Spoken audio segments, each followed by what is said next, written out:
बिस्मिल्लाहिर्रहमानिर्रहीम, अस्सलाम वालेकुम नाजरीन। मैं हूं बाबर हयात और आप देख रहे हैं 24/7 उर्दू न्यूज पर होमेक्स पेंट्स के ताबुन से बाबर हयात शो।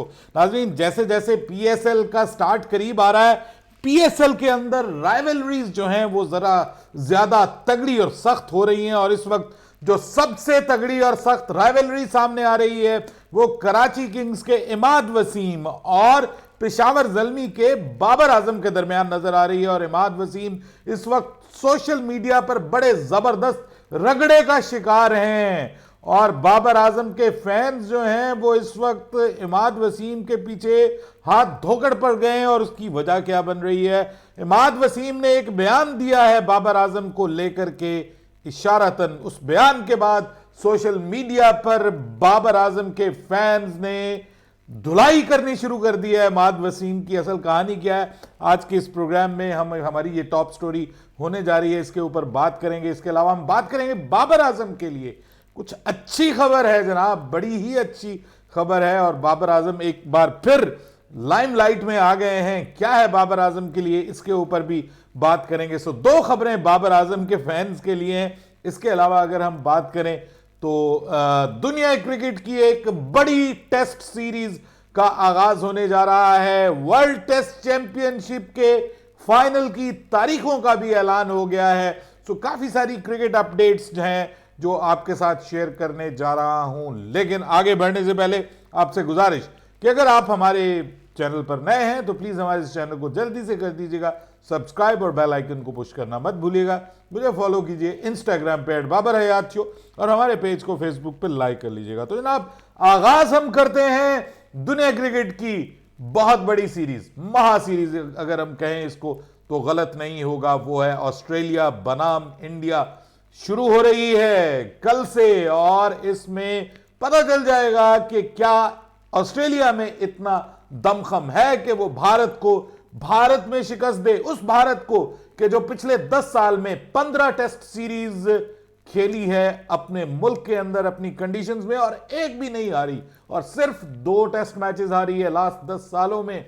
उस भारत के बारे में हम बात करने जा रहे हैं कि जो अपने मुल्क में बहुत मुश्किल है उनको हराना। क्या ऑस्ट्रेलिया इस बार ये कर पाएगी? सबकी निगाहें इस टेस्ट सीरीज पर लगी हुई हैं। एक तरफ पैट कमिंस हैं तो दूसरी तरफ मोहम्मद शामी और मोहम्मद सिराज पर मुश्तमिल फास्ट बॉलिंग अटैक है। दूसरी जानिब एक तरफ विराट कोहली हैं कि जिनके ऊपर सबकी निगाहें लगेंगी कि वो ओडीआई में और टी20 में तो अपनी फॉर्म को रीगेन करने में कामयाब हो गए, लेकिन क्या टेस्ट में उनका बल्ला चलेगा या नहीं। और दूसरी जानिब दुनिया क्रिकेट के नंबर 1 बल्लेबाज, टेस्ट रैंकिंग में पहले नंबर पर मानस लाबुशेन, क्या भारत में भारतीय बॉलर्स की धुनाई करेंगे या नहीं करेंगे। एक तरफ डेविड वार्नर है तो दूसरी तरफ रोहित शर्मा है कि ओपनर्स के तौर पर क्या ये लाठी चार्ज करते हुए नजर आएंगे या नहीं नजर आएंगे। और एक तरफ स्मिथ है तो दूसरी जानिब भारत की तरफ से क्या हमें सूर्य कुमार यादव नजर आएंगे या शुभमन गिल नजर आएंगे, क्योंकि श्रेयस अय्यर जो हैं वो भारत को मुहैया नहीं रहेंगे इस टेस्ट मैच में। बहुत सारी जो राइवलरीज हैं वो नजर आ रही हैं। इसके अलावा अश्विन जो हैं वो 1 विकेट की दूरी पे हैं, वो अपने 450 विकेट पूरे कर सकते हैं और second fastest to reach this milestone बन सकते हैं राइट आफ्टर मुतैया मुरलीधरन। क्या बड़ा ये उनके लिए एजाज हो सकता है। ये अलग बात कि वो एशिया कप को लेकर के अपने बयान के हवाले से जो है वो खासी तनकीद की जद में पाकिस्तान के फैंस की तरफ से हैं और दूसरी जानिब हमारे जावेद भाई जो हैं वो भी अपने अजीबो गरीब बयान की वजह से ऑब्वियसली यहां वहां हर जगह उनको तनकीद का निशाना बनाया जा रहा है। मुझे कुछ लोग कह रहे थे कि जी आपने उसके ऊपर तो बात की अश्विन के ऊपर, आपने जावेद मियांदाद के ऊपर तनकीद नहीं की। तो जनाब, जावेद मियांदाद पे मैंने कहा कि जैसे जैसे उनकी उम्र ज्यादा होती जा रही है मुझे लगता है कि दिमाग उनके कंट्रोल से बाहर होता जा रहा है। ये मैंने कल के प्रोग्राम में भी कही थी। बहरहाल जाते जाते आपको बता दूं कि अब्दुल रज़ाक अब मैदान में आ गए और उन्होंने कहा कि जी जो है वो एशिया कप दुबई में हो जाना चाहिए और पाकिस्तान को उसमें खेलने में कोई एतराज़ नहीं होना चाहिए। यही अक्लमंदी की बात है और मेरे ख्याल में यही करना पड़ेगा आपको। जनाब, आप नहीं कर सकते ये सब कुछ जो आप करने के बारे में सोच रहे हैं। बहरहाल इंडिया बनाम ऑस्ट्रेलिया, मुझे तो ऐसा लगता है कि जनाब इंडिया बहुत टफ है इंडिया को शिकस्त देना, और पैट कमिंस ऑब्वियसली इसके ऊपर बात भी कर चुके हैं और वो कह भी चुके हैं कि ये बहुत मुश्किल है, बहुत टर्निंग पिच बनने जा रही है जनाब, और दो दो तीन तीन मतलब उधर से आपको कम से कम 3 स्पिनर्स नजर आ सकते हैं, यानी अश्विन भी है, जडेजा उनकी टीम का हिस्सा बन रहे हैं, और अब क्या कुलदीप आएंगे या अक्षर पटेल आएंगे, इसके ऊपर सबकी निगाहें बनी रहेंगी। लेकिन बहुत बड़ी सीरीज है जी, आप देखें ना देखें, पसंद करें ना करें, लेकिन ये दुनिया क्रिकेट की एक बहुत बड़ी सीरीज है जो होने जा रही है बॉर्डर गवास्कर ट्रॉफी। बहुत से लोग इसको एशेज से बड़ी सीरीज मान रहे हैं, बहुत से कहते हैं कि नहीं ये गलत है, लेकिन बहुत से लोग इसको एशेज से बड़ी सीरीज कंसीडर कर रहे हैं। फैसला हो जाएगा जनाब, कल से इसका आगाज होने जा रहा है नागपुर में। अब ये नाग किसके ऊपर जो है वो हमला करने जा रहा है इस मैच में, इसका अंदाजा तो हमें कल ही होगा, लेकिन उम्मीद करते हैं कि एक तगड़ी और अच्छी क्रिकेट हो और फिर फाइनल हो वर्ल्ड टेस्ट चैंपियनशिप का। लेकिन कब होगा इसका ऐलान कर दिया है आईसीसी ने, और उन्होंने बताया कि 7 जून से लेकर 11 जून तक 2023 ओवल के अंदर, इंग्लैंड के मैदान ओवल के अंदर ये होने जा रहा है। और एक एक्स्ट्रा दिन भी रखा गया है कि अगर कोई बारिश वारिश हो जाए या नतीजा ना निकल रहा हो तो फिर छठे दिन पे भी ये टेस्ट मैच जा सकता है, लेकिन उम्मीद है कि ऐसा नहीं होगा। बहरहाल अब आ जाएं जनाब बाबर आजम और इमाद वसीम को लेकर के। अरे भाई, इमाद वसीम ने बयान दिया है, और वैसे मैं हैरान हूं कि ये क्या बयान दे दिया है उसने ये कहा कि जनाब हमने जो है वो अपनी टीम में ज्यादा मैच विनर्स को शामिल करने की कोशिश की है, और अब वो खिलाड़ी नहीं है कि जो अपनी ज़ात के लिए खेलते हैं, अपने पर्सनल गोल्स के लिए खेलते हैं, हमने तो अब मैच विनर्स शामिल कर लिए हैं। इशारा है बाबर आजम की जानिब से उनकी सेल्फिश अप्रोच को लेकर के, जिसको वो सेल्फिश अप्रोच समझते हैं उसको लेकर के उन्होंने तनकीद का निशाना बनाया, और बहुत सारे एक लोगों का ग्रुप है जो समझते हैं कि बाबर आजम अपनी ज़ात के लिए खेलते हैं। लेकिन यहां पर उन्होंने बहुत ही मुश्किल मामले को हाथ लगा लिया है, जिसको आप कहते हैं ना कि शहद की मक्खियों का जो बिड़ है उसमें उन्होंने हाथ डाल लिया। तो उसके बाद उनका क्या ना था, सुज पड़ोला कर दिया जी उनको, बिल्कुल जिसको आप कहते हैं ना कि क्रिकेट फैंस ने, और उनको बता रहे हैं कि भाई इमाद वसीम भाई, आप किसके साथ मुकाबला कर रहे हैं? आप कह रहे हैं मैच विनर्स को शामिल किया है, आप कौन से मैच विनर हैं? मैच विनर आप 9 बार डक के ऊपर आउट हुए हैं जी इमाद वसीम। ये शेयर की जा रही है कि सबसे ज्यादा जो बंदा पीएसएल में 0 के ऊपर आउट हुआ है वो है इमाद वसीम, और आप उस बंदे के साथ मुकाबला कर रहे हैं कि जो हाईएस्ट रन गेटर है पाकिस्तान सुपर लीग की हिस्ट्री का। तो जनाब मुकाबला तो बनता ही नहीं है। कप्तानी में आप बात कर सकते हैं जी, कप्तानी के हवाले से आप एतराजात भी कर सकते हैं, लेकिन कहां वो कहते हैं ना कि राजा भोज और कहां गंगू तेली अब इसमें आप खुद अंदाजा लगा ले कि राजा भोज कौन है और गंगू तेली कौन है। लेकिन भाई बात यह है कि यही मजा है क्रिकेट का, इसीलिए मजा आएगा। कराची किंग्स और पेशावर ज़ल्मी के मैच के दौरान क्या होगा दोनों कप्तानों का, और लोगों की नजरें लगी होगी, और एक नई राइवलरी जो है वो क्रिएट हो रही है। बहरहाल बात करें कराची किंग्स की शिटी जो नई जर्सी आ गई है उसको लेकर के भी खासे क्रिटिसिज्म का सामना करना पड़ रहा है कराची किंग्स का, क्योंकि उनकी जो जर्सी है उसके ऊपर जो सामने बिल्ला लगा हुआ है, लोगो लगा हुआ है, वो लगा हुआ है 1x बैट का, जो कि एक बैटिंग यानी जुए वाली कंपनी है। और मैं तो हैरान हूं कि इस कंपनी को इजाजत क्यों दी गई है। ये अब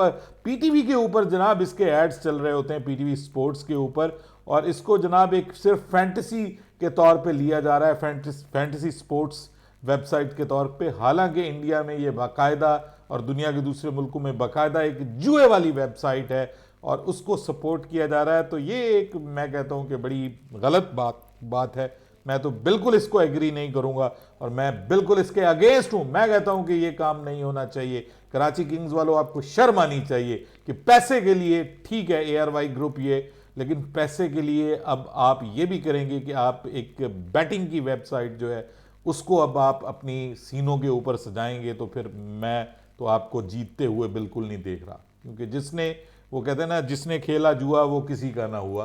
तो ये तो काम आपके फायदे में नहीं आएगा। लेकिन बहरहाल अब देखते हैं कि इस पे कराची किंग्स का क्या रद्द अमल आता है। बहरहाल जर्सी कराची किंग्स की डिज़ाइन में और कलर में बुरी नहीं है, लेकिन अभी तक लोगों को इंतज़ार है जनाब कि पाकिस्तान सुपर लीग का जो है वो सॉन्ग कब आ रहा है। अभी भी लिखा जा रहा है कि कमिंग सून, लेकिन हम आपको कहते हैं हो जा जज्बाती, क्योंकि हो रही है पाकिस्तान सुपर लीग की धूम। और टिकटॉक के साथ हम कुछ स्पेशल करने जा रहे हैं इस बार पाकिस्तान सुपर लीग में, राइट फ्रॉम द ग्राउंड्स। इंशाल्लाह कोशिश करेंगे मुल्तान में इफ्तिताही मैच के अंदर भी हम आपके साथ हों, और उसके अलावा लाहौर के कुछ इंपॉर्टेंट मैचेस में भी ग्राउंड में आपको आपका भाई ये नज़र आएगा और वहाँ से सीधे आपको अपडेट्स देगा।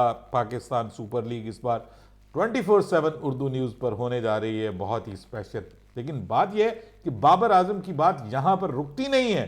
बाबर आजम के लिए अच्छी खबर यह है कि बाबर आजम T20 रैंकिंग में अब एक दर्जा तरक्की कर गए हैं, और डेवन कॉनवे जो हैं वो अपनी जो फॉर्म है उसमें गिरावट का शिकार होके अब उनका नंबर 3 से 4 हो गया है, और बाबर नंबर 3 पे आ गए हैं। नंबर 2 पे मोहम्मद रिजवान है, और नंबर 1 पे ऑलरेडी सूर्या कुमार यादव ही मौजूद हैं। लेकिन दूसरी जानिब ओडीआई में बाबर आजम की हुक्मरानी बरकरार है, उनका कोई मुकाबला नहीं है दूर तक, बल्कि बहुत दूर तक। दूसरे नंबर पर उनके रेसी फेंडरसन है जो कि 100 पॉइंट्स उनसे पीछे हैं। और अगर हम बात करें भारत की, तो शुभमन गिल जो हैं वो अब उन्होंने एंट्री डाली है अपनी एक्स्ट्रा ऑर्डिनरी बैटिंग की वजह से, जो उन्होंने लास्ट सीरीज न्यूजीलैंड की सीरीज में जबरदस्त परफॉर्मेंस दी थी। 6ठे नंबर पे आ गए। 7वें नंबर पे विराट कोहली हैं, तो उन्होंने विराट कोहली को भी पीछे छोड़ दिया है। तो मुझे अगर लगता है कि कोई खिलाड़ी बाबर को फ्यूचर में टफ टाइम दे सकता है तो वो शुभमन गिल है, उसमें इतना दमखम मौजूद है। ओडीआई रैंकिंग में भी मैं आपको बात करूं तो बहरहाल तीसरे नंबर पर ही बाबर आजम टेस्ट में मौजूद हैं। हार्दिक पांड्या जो हैं वो दूसरे बेस्ट ऑलराउंडर बन गए हैं जी रैंकिंग में, और बाबर आजम इस वक्त दुनिया के वाहिद बल्लेबाज हैं जो तीनों फॉर्मेट्स में टॉप 3 में है। तीनों फॉर्मेट्स में टॉप 3 में है।